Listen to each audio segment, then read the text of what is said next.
भगवान श्री कृष्ण के अनमोल उपदेश।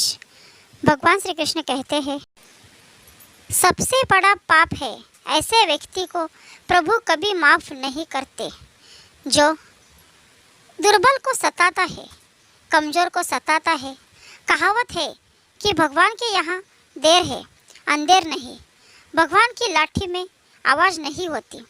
यह आम आदमी का मनोविज्ञान है कि वह मजबूत से डरता है पर दुर्बल को सताता है और अंत समय में इसका दुष्प्रभाव झेलता है। अक्सर सशक्त व्यक्ति मजबूर और लाचार लोगों का शोषण करता है। शक्तिशाली व्यक्ति को कभी अपनी ताकत के घमंड में चूर होकर किसी अशक्त पर अत्याचार नहीं करना चाहिए। दुखी व्यक्ति की बद्दुआ से समस्त कुल का नाश हो जाता है। रावण, कंस, होलिका, हिरण्यकश्यप आदि इसके ज्वलंत उदाहरण है।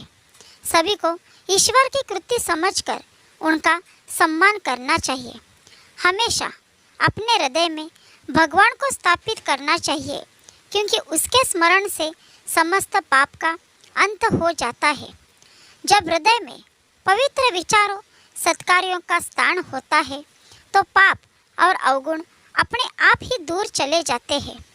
देह का रंग देखकर गर्व मत करो, यह भले ही कितनी भी सुंदर हो, इसे एक रोज समाप्त हो ही जानी है। एक बार देह को छोड़ देने पर फिर इसे प्राप्त नहीं किया जा सकता है।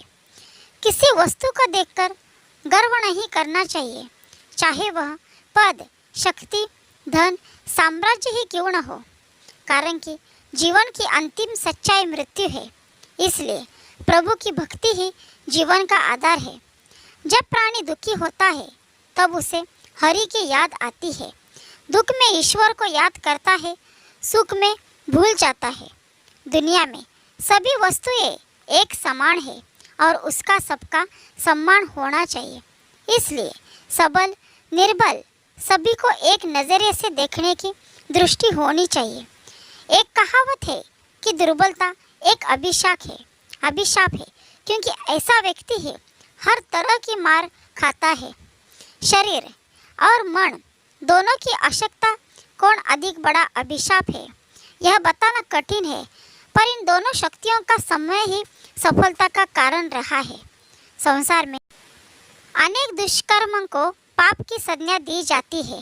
चोरी करना, हत्या, दुराचार, झूठ बोलना, धोखा देना, विश्वासघात करना, किसी को पीड़ा या नुकसान पहुंचाना आदि पाप कर्म कर रहे जाते हैं। लेकिन एक और भी बड़ा पाप होता है, वह है कमजोर को सताना। दुर्बल से अन्य पापों को प्रोत्साहन मिलता है। निर्बल आदमी ही पाप में जल्दी प्रवृत्त होता है। स्वामी विवेकानंद ने कहा है कि कमजोरी कभी न हटने वाला बोझ और यंत्रणा है, इसका नाम ही मृत्यु है। हमारे बहुत से दुखों का कारण भी यही है। गीता में श्री कृष्ण ने कहा है कि मनुष्य को फल की इच्छा छोड़कर अपने कर्म पर ध्यान देना चाहिए। मनुष्य जैसा कर्म करता है वैसे उसका फल रहता है, उसी प्रकार उसको फल अनुरूप मिलता है। इसलिए व्यक्ति को अच्छे कर्म करते रहना चाहिए। श्री कृष्ण के अनुसार व्यक्ति को खुद से बेहतर कोई नहीं जान सकता, इसलिए स्वयं का आकलन करना बेहद जरूरी है। गीता में कहा गया है कि जो व्यक्ति अपने गुणों और कमियों को जान लेता है वह अपने व्यक्तित्व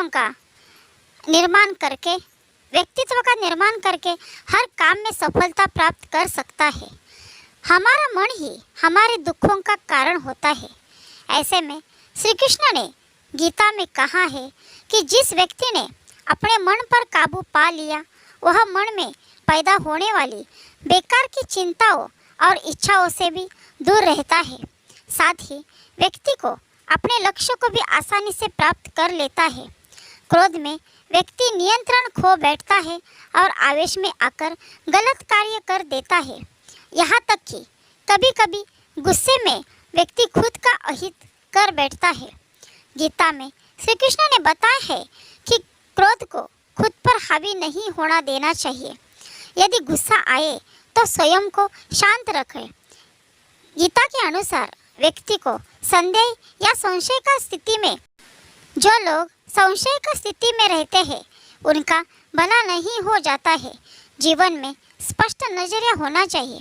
दोस्तों, यह वीडियो पसंद आई तो लाइक, कमेंट, शेयर करना और अपने चैनल को सब्सक्राइब करना। धन्यवाद। जय श्री कृष्ण। जय श्री कृष्ण।